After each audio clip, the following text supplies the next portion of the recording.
pagi teman-teman. Nah, Pak, sekarang kita di mana nih? Kita lagi di dermaga Kali Adem Muara Angke. Nah, sekarang kita akan melakukan perjalanan menggunakan kapal menuju ke Pulau Harapan. Yuk, ikutin.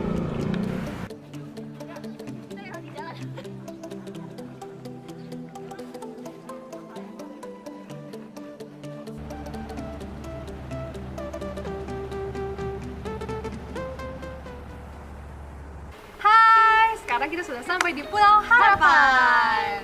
Nah, setelah perjalanan kurang lebih 3 jam, akhirnya kita sampai juga di sini nih teman-teman. Capek banget. Capek banget. Aduh, mabok. Ya, makanya sekarang kita langsung aja ikut ke homestay. Yuk. Oke teman-teman, nah sekarang kita udah sampai di homestay kita udah istirahat, kita udah ganti baju. Nah, sekarang kita akan melanjutkan perjalanan ke tempat penyulingan biji plastik, dan di sana kita akan bertemu Bapak Surya selaku Koordinator pesisir pantai Pulau Harapan.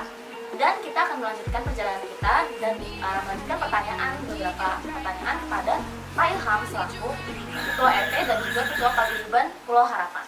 Nah, sekarang kita sudah bersama Bapak Surya. Bapak Surya ini selaku Koordinator pesisir pantai Pulau Harapan. Nah, hari ini kita akan melakukan interview mengenai seputar Pulau Harapan. Ya, langsung aja ya kita tanyain. Oke. Nah, Pak Surya, menurut Bapak ya, bisa nggak diceritain sedikit tentang sejarah Pulau Harapan? Dulunya itu Pulau Harapan, sebelumnya Pulau Harapan itu terutama yang dipanggil Pulau Pelemparan. Terus terbentuklah di situ kelurahan. Kelurahan dulu itu masih kelurahan Pulau Kelapa. Di situ akhirnya di sini dikaji-kaji ini keseluruhan penduduk yang Pulau Harapan ini itu sudah bisa mendirikan kelurahan. Nah, maka di situ dari Pulau Pelemparan itu diganti dengan Pulau Harapan. Nah, dulu di pulau semenjak waktu jadi nama Pelemparan itu di pulau ibarat dibuang sudah dibuang. Nah, akhirnya di situ maka pulau yang sudah dibuang itu diharap-harap sama khususnya penduduk Pulau Harapan itu yang dipanggil orang-orang dulu. Maka itu ditarik, jadilah yang nama jadilah nama itu Pulau Harapan. Oh, oke Pak. Nah, lalu kira-kira ya Pak, luas Pulau Harapan ini sendiri berapa dan jumlah penduduk lokal di sini tuh ada berapa ya Pak? Kalau Pulau Harapan itu luasnya sekitar 7,87 hektar untuk penduduk, sekaligus jiwa itu ada 2.000 lebih. 2.000 lebih jiwa. Kalau untuk titik pusat kota di pulau ini di mana ya Pak?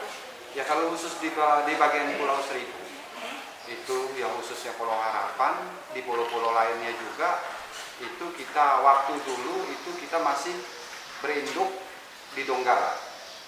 Donggala itu, nah kalau sekarang ini itu dari zaman semenjak pemerintahan di Pulau Harapan ini berdiri itu sudah kita induk kotanya adanya di Muara Angke atau di Kali Adem. Oh, oke, gitu ya Pak. Lalu untuk lahan di pulau ini ya Pak, milik penduduk lokal atau ada investor lain yang menanam saham di sini misalnya? Ya kalau di zaman sekarang ini di situ ya 95% itu penduduk sini, iya kan? Nah terus itu sisanya penduduk luar untuk menanam saham di sini. Berarti ada juga yang menanam saham di sini ya gitu ya Pak? Oke. Lalu Pulau Harapan ini kan sudah menjadi ya bisa dibilang pulau pariwisata lah ya kan Iya. Pak? Nah, infrastruktur pariwisata di sini tuh dibangun oleh siapa sih? Apakah oleh penduduk lokal yang ingin benar-benar memajukan pulau ini atau emang pemerintah yang melakukan itu? Waktu dulu itu cuman hanya mencoba di sini. Saya sebagai putra Pulau Harapan di tahun 2002 kalau nggak salah itu kita mencoba. Nah di situ dan juga di samping kita mencoba, ya berhubung pemerintahan ini ada program untuk pulau penduduk yang diizinkan untuk pariwisata, ya maka di samping itu ya kita juga bisa. Nah, jadi dari dulu tadi dari tempat tahun 2002 itu bisa menjadi para wisata yang begitu ramai di Pulau Harapan. Oke, Pak. Lalu berikutnya saya mau menanyakan nih Pak tentang energi listrik di Pulau Harapan. Nah, kalau misalnya energi listrik di Pulau Harapan ini sudah berlaku 24 jam atau belum Pak? Lalu kira-kira pembangkit listriknya itu dari mana? Apakah udah PLN atau masih pakai diesel Pak? Ya, untuk pembangkit listrik yaitu untuk penerangan di wilayah itu yang tahun-tahun yang dulu sih memang benar kita itu masih pakai PLTD. Ya, tapi untuk sekarang ini sudah berjalan berapa tahun itu kita pakai PLN. Iya kan? Kita pakai PLN itu sudah 1 kali 24 jam. Oh, berarti udah full ya Pak? Iya. Oke. Terus saya juga mau menanyakan lebih dalam tentang sampah sih Pak. Nah, kalau misalnya volume sampah rata-rata dalam sebulan tuh di Pulau Harapan tuh bisa berapa banyak? Bisa berapa ton? Jadi di sini sampah khususnya di Pulau Harapan itu kita sampah khususnya organik dan non organik di situ kita rata-rata per 1 bulan ya kita per 1 hari itu rata-rata kita mendapat sampah sekitar 7 meter kubik. 7 meter kubik itu udah rata-rata. Itu meter kubik itu per hari kita dari pagi sampai siang itu dapatnya kita sekitar 7 meter per kubik. Terus kalau sampah yang paling banyak tuh di Pulau Harapan kira-kira apa Pak? Itu Jenisnya maksudnya apakah plastik atau apa? itu sama sampah organik dan non organik di situ sama. Oh, sudah digabungkan saja gitu ya Pak? Ya kita belum sempat memilah di situ ya sebab di sini kita belum mempunyai atau belum ada untuk mengangkut sampah yang kita bawa ke Jakarta. Oh, oke. Jadi kalau misalnya sampah yang terkumpul itu akan dikemanakan Pak? Apa dibakar di sini atau dikelola, didaur ulang atau bagaimana Pak? Ya kalau untuk sementara ini kita belum bisa berdaur ulang dan juga belum bisa kita kelola.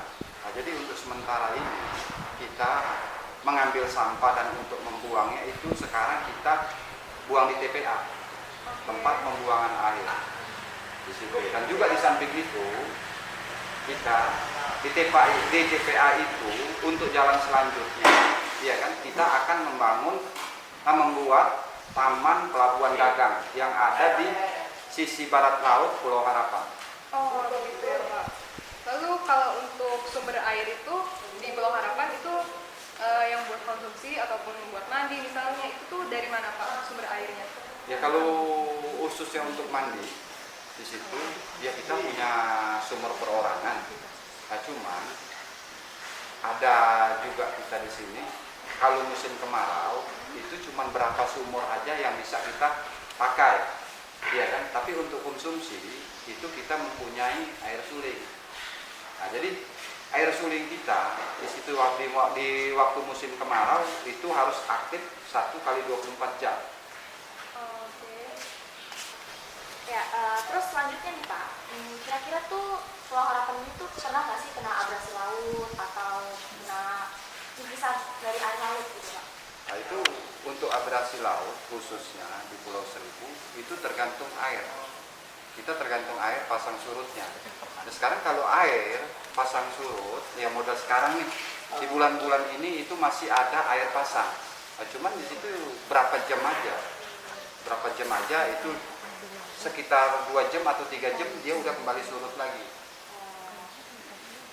Terus kita ngomongin masalah jumlah rata-rata pengunjung nih Pak. Kira-kira Bapak tahu nggak sih kira-kira tuh per hari itu yang datang ke pulau ini, kira-kira tuh pengunjung lokal yang datang itu berapa sih Pak? Berapa banyak? Kita hitung rata-ratanya itu untuk hari weekend aja di situ ya untuk di bulan-bulan ini sama bulan-bulan kemarin itu kita paling minim itu sekitar 700-an. Oh, itu khusus yang lokal aja Pak? Iya. Terus untuk yang turis asingnya kira-kira ada nggak Pak yang datang ke sini Pak? Ya baru 5% ada. Oh, 5% dari pengunjung lokal. Iya. Oke, terus dari pengunjung yang datang ini kira-kira tuh berapa sih kapal yang datang, kapal pengunjung yang datang ke sini per hari itu kira-kira ada berapa kapal ya Pak? Ya untuk para wisata itu ya kan khususnya yang ada di Harapan itu untuk pengangkut wisata di hari-hari weekend itu ada 5 kapal. Oh ada 5 kapal ya, tapi bisa muat banyak kayak kapal. Iya. Ya. Terus kira-kira tuh penduduk di sini tuh banyak nggak sih yang migrasi keluar dari pulau? Itu ada aja, cuman di samping itu kan seperti ada putra pulau mendapat jodoh di darat, ya khususnya di Jakarta. Di situ, ya berhubung dia berdomisili di Jakarta, ya berarti dia juga harus kerja di Jakarta. Ya cuman itu berapa gelintiran orang aja. Berarti cuma beberapa persen dari ini ya, oke. Terus mayoritas tuh penduduk lokal di sini itu tuh kerjanya tuh di bidang apa ya Pak ya? Ya kalau sebelumnya ada wisata, itu 75% nelayan, sisanya itu pegawai dan honorer. Nah, selagi ada wisata, ya di situ ya alhamdulillah angka kemiskinan juga di situ agak menurun, ya kan. Nah, terus mayoritas Pulau Harapan ini juga pekerja nelayan itu sudah terbagi dua. Nah, jadi ada sedikit atau ada berapa orang yang mengelola wisata. Jadi tour guide gitu ya Pak. Kira-kira Pak, banyak gak sih Pak rumah penduduk yang dijadikan homestay untuk para pengunjung yang datang? Ya itu kita tergantung dari pengunjung yang datang juga. Itu ya kalau homestay kita bisa mencukupi, di situ ya kita nggak bisa memakai rumah penduduk. Ya semodel kayak kemarin itu di tanggal 5 bulan 5 kemarin itu kita memakai rumah penduduk. Sebab di homestay kita ini khususnya di Pulau Harapan itu belum memadai. Jadi banyakkan pengunjung daripada homestay. Lalu apakah wisatawan asing itu datang memberikan dampak bagi penduduk sekitar atau misalkan mereka tuh ada membaur atau bagaimana gitu Pak? Ya, tapi alhamdulillah kita juga merasa bersyukur dengan berdirinya para wisata di Pulau Harapan ini. Siapapun yang datang, baik pun dari Jakarta, baik pun dari mancanegara, di situ ya kita bercampur baur. Jadi nggak ada dampak misalkan positifnya gitu, misalkan mereka membawa Kebiasaan yang baik. kebiasaan yang baik gitu, misalkan atau mungkin modernisasi gitu. Seperti misalnya kalau misalnya wisatawan asing misalnya mereka sudah terbiasa buang sampah pada tempatnya, dengan warga lokal yang melihat kejadian itu, warga lokal akhirnya punya timbul kesadaran sendiri, oh sepertinya saya harus mulai ikut gitu ya Pak.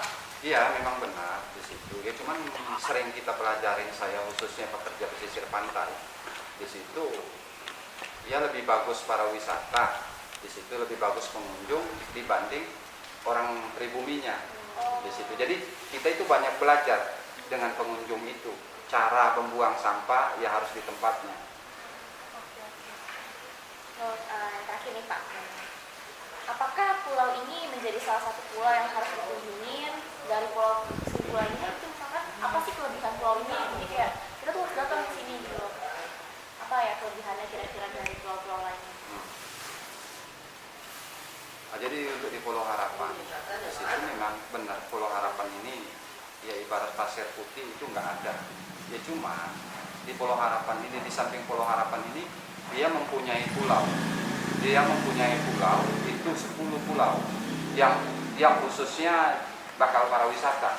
Nah, jadi dibanding-banding pulau lain sepertinya Pulau Tidung, Pulau Pari, dia itu snorkeling cuma hanya snorkeling muter-muter di situ aja. Lain halnya di Pulau Harapan. Punya spot-spot bagus banyak gitu di sini Pak. Oke, ya. Hai, selamat sore teman-teman. Nah, sekarang kita udah duduk bersama Bapak Ilham. Nah, Bapak Ilham ini adalah selaku Ketua RT dan juga paguyuban di Pulau Harapan. Nah, sekarang kita akan menanyakan sedikit tentang Pulau Harapan. Oke, saya langsung aja tanya nih ya.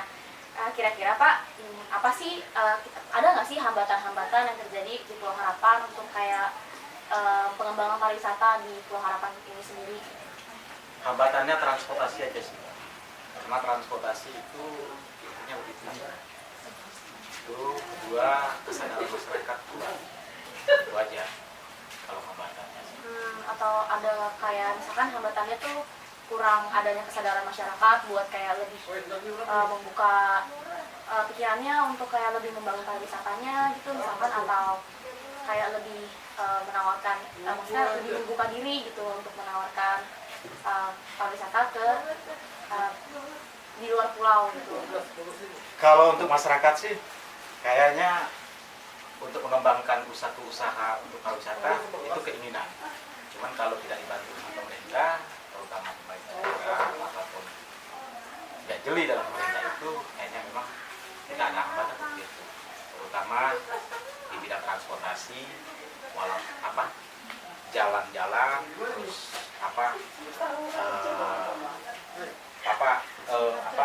untuk yang sifatnya untuk menarik pariwisata itu aja sih. Terus ada nggak kelanjutan pariwisata dari usaha kelanjutan pariwisata dari penduduk lokal dan juga dari Pulau Harapan ini sendiri itu apa nggak ya untuk di bidang pariwisatanya? Kalau untuk di bidang pariwisata Pulau Harapan memang jadi jujur aja, wisata Pulau Harapan itu wisata pemukiman.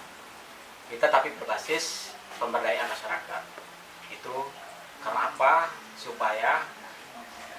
apa? Karena kita bersaing dengan orang-orang Jakarta. Wisata Pulau Harapan boleh dikatakan terisolasi. Jangan salah. Walaupun dia terisolasi, tapi dekat dengan Jakarta. Bahwa liburan dengan 350.000 aja sudah bisa orang Jakarta itu bisa datang ke Pulau Harapan dengan sudah bot ya, udah masuk semuanya gitu. All in. Terus kira-kira ada nggak hambatan-hambatan di Pulau Harapan seperti misalkan kurang kebersihan atau kesadaran penduduk? Kalau kebersihan dari pemerintah sendiri ada, ya kan, baik di pantai maupun di masyarakat sendiri. Tapi untuk tingkat kesadaran masyarakat saya jujur kurang, karena kita mungkin melihat dari SDM-nya sendiri, ya kan. Yang kedua yang tadi kita bilang, kita memang harus belajar dari orang luar, terutama baik dari mancanegara maupun orang Jakarta sendiri. Dari situlah kita mengapa ada interaktif, supaya ada nilai positif dan nilai negatifnya.